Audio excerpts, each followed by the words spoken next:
Selamat datang di channel saya Serangga Gatal. Jangan lupa di subrek, like and share. Mimin doakan semoga kita sehat semua. Oke, kita mulai. Sikap orang tua buta itu sangat serius. Tapi dia tampak khawatir bahwa temperamen arogan Suyi tidak mau mendengarkan, jadi dia mau tidak mau menjelaskan dengan sabar. Kamu tidak tahu bahwa meskipun Master Pedang Xuanjun telah meninggal selama bertahun-tahun, prestisenya masih ada. Beberapa orang tua dengan kekuatan besar di dunia bawah memiliki persahabatan yang tak terkalahkan dengan Master Pedang Xuanjun. Jika kamu tidak menghormati Sword Master Xuanjun dalam kata-katamu, kemungkinan besar kamu akan menyebabkan masalah yang tidak perlu. Dia tulus, dari lubuk hatinya, dan mengatakan kepadanya dengan sungguh-sungguh, bahkan jika tuanku masih hidup, jika saya mendengar Anda mengatakan ini, saya pasti akan marah, karena dia adalah yang paling menghormati Xuan Yuan. Master Pedang Jun juga paling jijik oleh orang lain yang mengomentari Master Pedang Xuan Jun sesuka hati.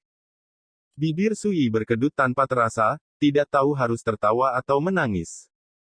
Orang tua buta ini benar-benar buta. Oke, istirahat. Suyi terlalu malas untuk mengatakan apapun, menutup matanya, dan segera tertidur lelap. Orang tua buta itu ingin bertanya tentang asal-usul tuan dan muridnya, tetapi dia masih menahan diri. Dia dengan ringan berjalan ke sudut aula dalam kegelapan, duduk bersila, linglung.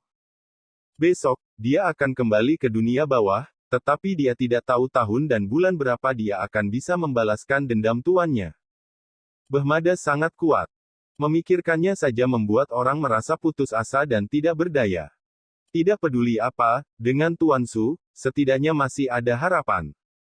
Orang tua buta itu bergumam dalam hatinya. Sebelumnya, Suyi tidak memandang Bama sama sekali, mengatakan bahwa jika Bama berani datang ke Netherworld, dia akan menjatuhkannya dengan tangannya sendiri. Tidak peduli apakah Suyi bisa melakukannya atau tidak, hanya kata-kata ini yang akan membuat orang tua buta itu sangat terhibur. Pagi selanjutnya. Langit di Tanah Abadi masih sama kusamnya dengan senja. Di depan Kam Meng Po Hall. 9 pengorbanan, Cui Jingyan dan orang kuat lainnya dari Meng Po Hall telah berkumpul dan mendirikan altar Tao. Suyi, lelaki tua buta, lelaki tua berjubah Tao, dan lelaki muda berjubah putih semuanya menunggu di satu sisi. Tentu saja, Suyi sedang duduk di kursi rotan menunggu. Teman Su. Pria tua berjubah Tao itu tersenyum dan menyapa. Apapun, Suyi bertanya. Pria tua berjubah Tao berkata sambil tersenyum, tidak ada yang perlu dibicarakan, saya hanya ingin mengobrol dengan sesama Taois sebelum meninggalkan benua Changqing ini. Suyi mendengus dan berkata, bicaralah. Reaksi dingin ini, bocah berjubah putih itu mengerutkan kening tidak jauh. Orang tua berjubah Tao tidak peduli dan berkata sambil tersenyum, selama waktu ini, murid-murid saya dan saya bepergian ke seluruh benua Changqing, tetapi kami menemukan beberapa hal aneh. Suyi tidak berbicara dengannya, hanya duduk di sana dengan malas, minum sendiri. Dia tahu bahwa lelaki tua berjubah Tao pasti akan melanjutkan. Benar saja, saat berikutnya saya melihat lelaki tua berjubah Tao itu berkata perlahan, di antara mereka, yang paling mengejutkan saya adalah sebuah desa terpencil kecil di kerajaan Daliang. Desa. Orang tua buta itu tidak bisa menahan diri untuk tidak berbicara. Seorang raja dikejutkan oleh sebuah desa kecil, yang tidak diragukan lagi berarti bahwa desa kecil ini jelas tidak sederhana. Bagus. Ini adalah tontonan di bumi. Namun, sebuah desa kecil dapat mengumpulkan keberuntungan, yang tidak diragukan lagi luar biasa. Mungkinkah ada misteri besar yang tersembunyi di desa ini? Orang tua buta itu bertanya lagi. Orang tua berjubah Tao mengangguk dan berkata, murid saya dan saya pergi ke desa secara pribadi, dan kami menemukan bahwa halaman di mana sepasang saudara dan saudari bergantung satu sama lain tinggal, di atas ambang pintu rumah utama, di sana adalah lukisan kaligrafi yang bisa disebut ajaib. Berbicara tentang ini, apakah itu orang tua buta atau orang kuat dari istana Meng Po? Mereka telah dibangkitkan oleh rasa ingin tahu, menunjukkan warna mendengarkan. Suyi tiba-tiba membuka mulutnya dan berkata, maksudmu desa Kaosi? Sebelum lelaki tua berjubah Tao itu dapat berbicara, muridnya, pemuda berjubah putih, berkata dengan takjub, kamu juga tahu desa kecil itu? Tidak heran kalau begitu. Su Yi berkata pada dirinya sendiri. Dia ingat saudara dan saudari Cao Ping dan Cao An yang dia temui di sisi Gunung Fuxian, dan juga ingat surat yang dia tinggalkan untuk dua saudara laki-laki dan perempuan ketika dia pergi. Melihat ini, lelaki tua berjubah Tao itu membangkitkan rasa ingin tahu dan tidak bisa menahan diri untuk tidak berkata, apakah Anda tahu asal-usul kaligrafi itu, rekan Daois Su? Semua orang memandang Su Yi tanpa sadar. Su Yi tersenyum dan bertanya, jika saya mengatakan bahwa kata itu ditinggalkan oleh saya, apakah Anda akan mempercayainya? Pria tua berjubah Tao itu tertegun sejenak. Bocah berjubah putih itu semakin tertawa, tidak ada yang akan mempercayainya. Orang tua buta itu segera mengerutkan kening dan berkata, mengapa kamu melihatnya? Anak laki-laki berjubah putih dengan cepat berkata, kata itu melibatkan pewarisan dekrit tertinggi, yang merupakan rahasia gerbang pertama Great Wilderness, dan penggunaan dekrit ini membutuhkan seorang kaisar. Keluar saja. Pernyataan itu mengejutkan semua orang yang hadir, dan mereka akhirnya mengerti mengapa sebuah desa kecil akan menarik perhatian kaisar seperti lelaki tua berjubah Tao. Gerbang pertama dari Great Wilderness. Para pembudidaya dari benua Changqing mungkin tidak tahu, tetapi siapa yang hadir, siapa yang tidak tahu betapa menakutkannya kekuatan ini. Dan rahasia yang dimiliki oleh gerbang pertama dari Great Wilderness telah muncul di sebuah desa kecil di benua Changqing. Ini tidak diragukan lagi terlalu luar biasa. Demikian pula, kata-kata bocah lelaki berjubah putih itu juga membuktikan bahwa kata-kata itu tidak bisa ditinggalkan oleh Su Yi. Bagaimanapun, Su Yi hanya pada tingkat spiritual, dan untuk menulis karakter itu, dia tidak hanya harus memiliki kultivasi kaisar, tetapi dia juga harus datang dari gerbang pertama wilderness besar. Memikirkan hal ini, Cui Jingyan sedikit mengangkat bibirnya yang kemerahan, dan menggoda, Tuan Muda Su, sepertinya kulit sapi yang kamu banggakan itu tertusuk. Su Yi tersenyum tanpa menjelaskan. Itu sebabnya dia bertanya kepada lelaki tua itu, apakah kamu percaya? Beberapa kebenaran sering dianggap sebagai kebohongan yang absurd karena persepsinya yang berbeda. Jika Anda mencoba menjelaskannya dengan paksa, itu hanya akan menyebabkan lebih banyak kesalahpahaman. Tentu saja, selain Cui Jingyan, tidak ada yang berani mengolok-olok Su Yi, dan hanya menganggap ucapan Su Yi sebagai lelucon. Segera, semua orang terganggu.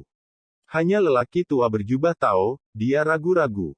Dia menyadari ada sesuatu yang salah, tetapi dia tidak tahu harus bertanya kemana.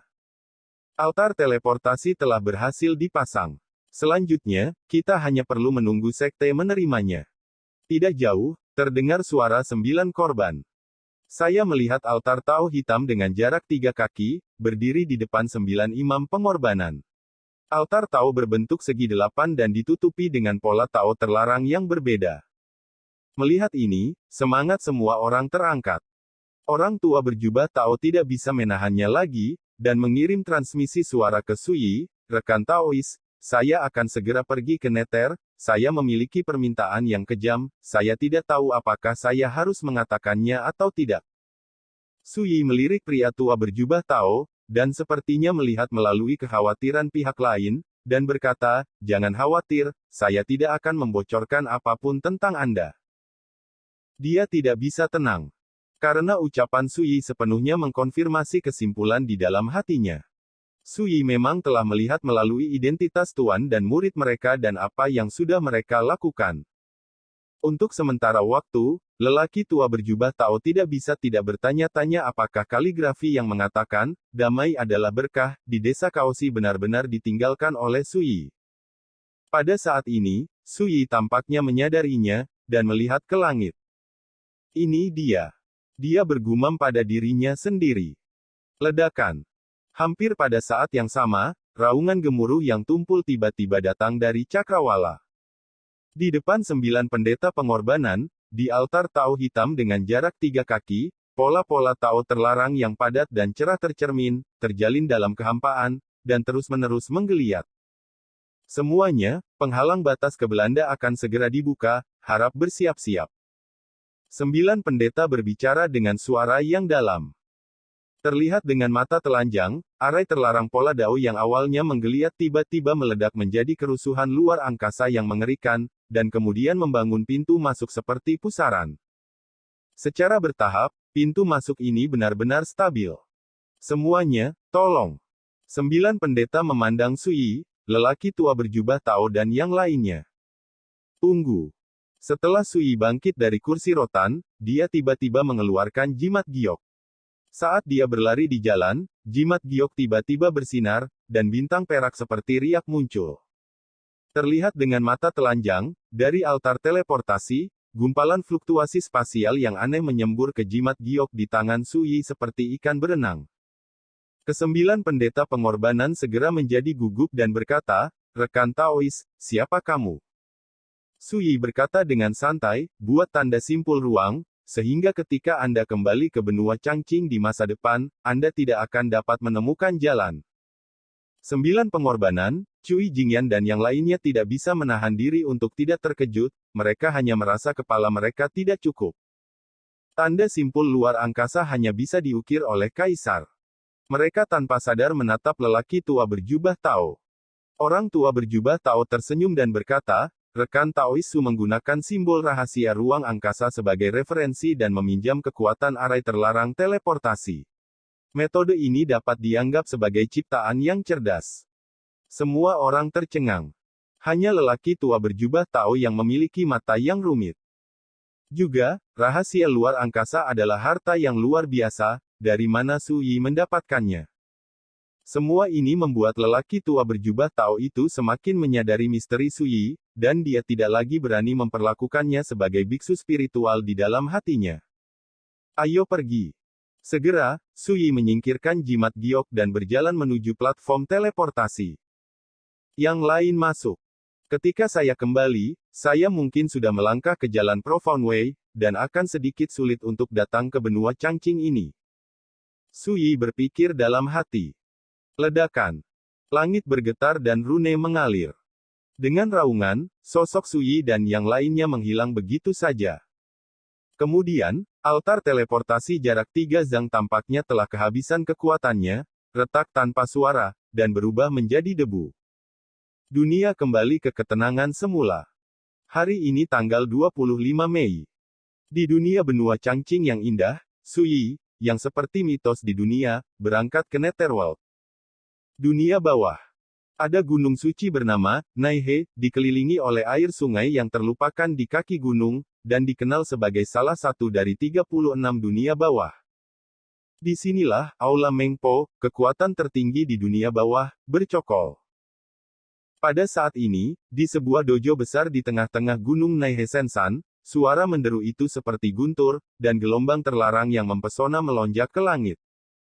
Gu Zongsun, imam besar Aula Mengpo, memimpin sekelompok tokoh pengorbanan dan menunggu dengan tenang di depan altar transmisi di tengah dojo.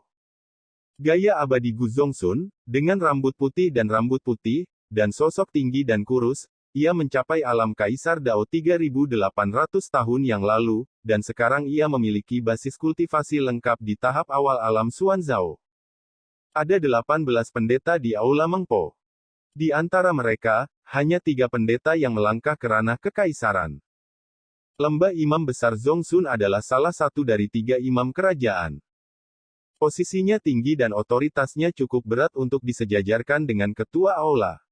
Seiring waktu berlalu, deru altar teleportasi berangsur-angsur menjadi tenang, dan saat cahaya berkedip, sosok muncul satu demi satu dari udara tipis.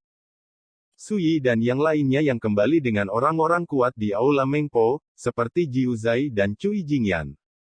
Gu Zongsun dan yang lainnya segera menyambut mereka dengan senyuman. Pengorbanan He Jiu dan yang lainnya saling menyapa sebentar, Gu Zongsun dan tokoh besar lainnya semua memandang Sui, lelaki tua buta, lelaki tua berjubah Tao, dan lelaki muda berjubah putih. 9 pengorbanan dengan cepat diperkenalkan. Yang pertama diperkenalkan adalah lelaki tua berjubah Tao dan lelaki muda berjubah putih. Setelah mengetahui bahwa lelaki tua itu adalah teman lama dari tetua Taisang ketiga, Gu Zongsun tersenyum dan menundukkan kepalanya untuk menyambutnya, berkata, "Paman Si, lelaki tua itu telah menunggu senior untuk waktu yang lama. Setelah beberapa saat memberi salam, Gu Zongsun menginstruksikan sosok korban untuk pergi bersama lelaki tua berjubah Tao dan lelaki muda berjubah putih, dan pergi mengunjungi tetua ketiga Mahkamah Agung di aula Mengpo mereka. Sebelum pergi, lelaki tua berjubah Tao itu tersenyum dan menangkupkan tangannya ke arah Suyi, rekan Taois, tuan dan muridku selangkah lebih maju. Suyi sedikit mengangguk dan tidak mengatakan apa-apa. Segera, melalui pengenalan 9 pengorbanan, Gu Zongsun dan yang lainnya juga mengetahui asal-usul Suyi dan lelaki tua buta itu. Meskipun 9 pendeta pengorbanan sangat memuji Suyi ketika mereka memperkenalkan Suyi, Gu Zongsun dan yang lainnya hanya menunjukkan kejutan dan rasa ingin tahu. Sampai mereka mengetahui asal-usul lelaki tua buta itu, Gu Zongsun dan yang lainnya semuanya tergerak, dan sikap mereka terhadap lelaki tua buta itu jelas jauh lebih serius. Di Netherworld, tidak ada yang berani mengabaikan lentera hantu untuk mengambil sarkofagus, dan tidak ada yang berani meremehkan keturunan lentera hantu untuk mengambil sarkofagus. Imam Besar Gu Zongsun mendesak, Sueye, Anda akan mengatur tempat untuk 2 tahun nanti, dan di malam hari, saya akan mengatur perjamuan, dan kemudian mengundang 2 tahun ke perjamuan. Minum. Iya. Sueye dengan hormat memimpin. Pada saat ini, seorang wanita berjubah perak tampaknya tidak mampu menanggungnya dan berkata, 9 pengorbanan, apakah Anda pernah membawa kembali benih cangking?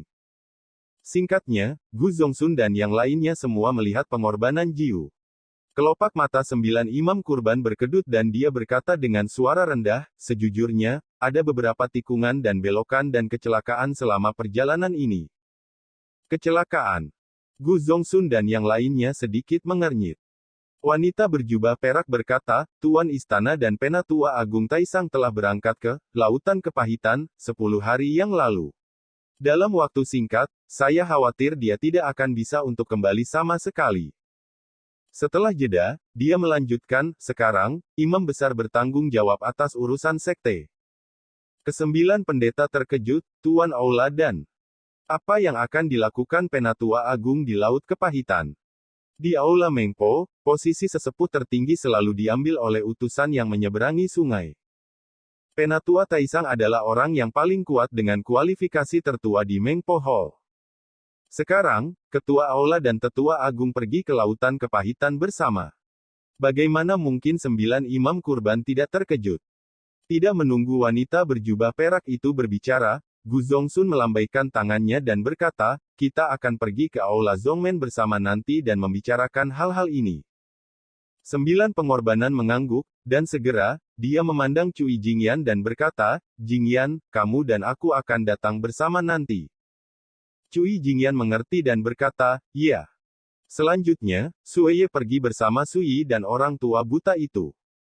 Gu Zongsun dan tokoh pengorbanan lainnya pergi ke Aula Zongmen dengan Jiu Sacrifices dan Cui Jingyan. Naihe Sensan memiliki 9 puncak. Puncak gunung dihubungkan oleh jembatan batu giok yang melintasi lautan awan. Tempat menjamu tamu terletak di Qiuxia Peak. Lihat, kalian berdua, ada Fei Hong Peak, tempat murid sejati Mengpo Hall tinggal. Ada puncak Yunlai, yang merupakan tempat latihan untuk memuja orang. Di sebelah puncak Yunlai adalah puncak Jinhe. Dalam perjalanan ke puncak Qiuxia bersama Suyi dan lelaki tua buta itu, Sueye berbicara dengan fasih dan memperkenalkan tata letak Naihe Sensan kepada keduanya. Dibandingkan dengan itu, gunung-gunung yang terkenal dan tempat-tempat yang diberkati di benua Changqing tidak diragukan lagi jauh lebih rendah. Sueye telah mengamati ekspresi Suyi di sepanjang jalan. Dia berpikir bahwa ketika dia pertama kali datang ke Netherworld dan berada di tanah murni seperti gua yang terkenal di dunia seperti Naihe Sensan, Suyi pasti akan terkejut. Tapi siapa sangka bahwa adegan yang cukup membuat keturunan istana Mengpo bangga, ketika mereka tiba di Suyi, tidak ada reaksi sama sekali. Itu membuatnya sedikit bingung. Dan Suyi, seolah-olah menutup mata, adalah hal biasa. Bagaimana mungkin Sueye tidak terkejut dengan reaksi seperti itu? Dia tidak bisa tidak berkata, rekan Taoisu, apa pendapatmu tentang Gunung Suci Naihe di Istana Mengpo saya? Ini sangat bagus, ini adalah surga kelas 1. Sui menjawab dengan linglung. Dengan jawaban seperti itu, Sueye mau tidak mau menyentuh hidungnya, jadi dia tidak bertanya lagi. Orang tua buta di samping tampaknya menyadari semua ini, dan tidak bisa menahan tawa di dalam hatinya. Orang macam apa Tuan Su itu, bagaimana dia bisa sama terkejutnya dengan anak laki-laki berbulu yang belum pernah melihat dunia. Dia terlihat sangat gugup. Sebelum suara itu jatuh, saya melihat lembah di bawah jembatan batu giok. Dalam kabut yang dalam, garis besar raksasa muncul. Karena kabut, sulit untuk melihat seperti apa rupa raksasa ini, atau bahkan seberapa besar tubuhnya. Tapi saat itu muncul, awan dan kabut yang menutupi lembah bergulung seperti bisul, dan segera sepasang mata emas besar seperti danau terungkap. Apa-apaan ini? Orang tua buta itu berteriak, tubuhnya kaku dan ngeri, dan dia merasakan bahaya besar. Xuanzi Minghuang, membawa kembali makhluk pembunuh yang tiada taranya dari kedalaman lautan kepahitan, dengan kekuatan mengerikan yang sebanding dengan Kaisar Alam Xuanzao, dan telah menjaganya selama puluhan ribu tahun. Tapi aku tidak tahu kenapa, sepertinya terganggu. Suaranya bergetar dan wajahnya pucat. Orang tua buta itu tersentak, ternyata itu.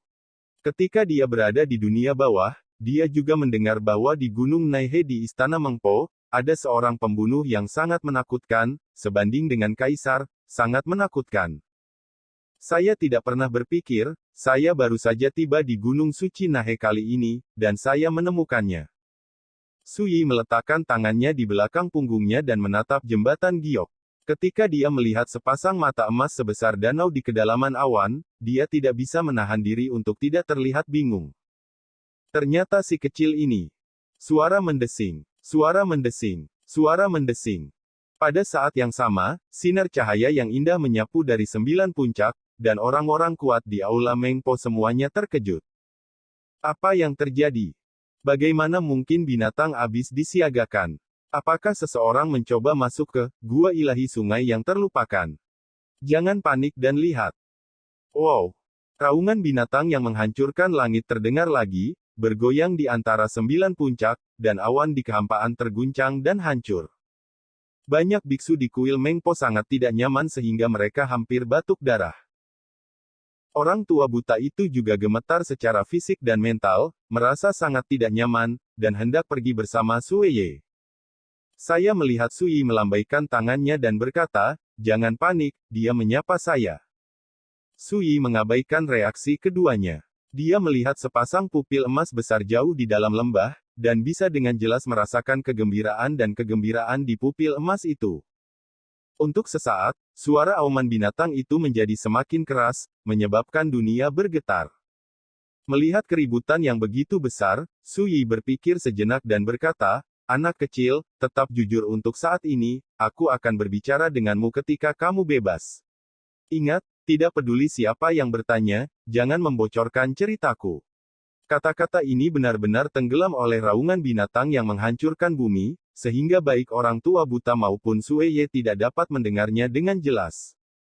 Tapi, jauh di dalam lembah, raksasa itu sepertinya mendengarnya, dan tiba-tiba menghentikan aumannya. Kemudian, sosoknya yang sangat besar menghilang ke kedalaman kabut sedikit demi sedikit, dan semuanya kembali ke ketenangan sebelumnya. Orang-orang kuat dari Aula Mengpo di daerah terdekat semuanya lega, dan tubuh serta pikiran mereka yang semula tegang menjadi rileks. Hanya Sueye yang memandang Sui tanpa sadar, wajahnya penuh ketidakpercayaan. Sekian dulu update-annya, tunggu lanjutannya di channel saya Serangga Gatal, di subscribe ya guys. Terima kasih.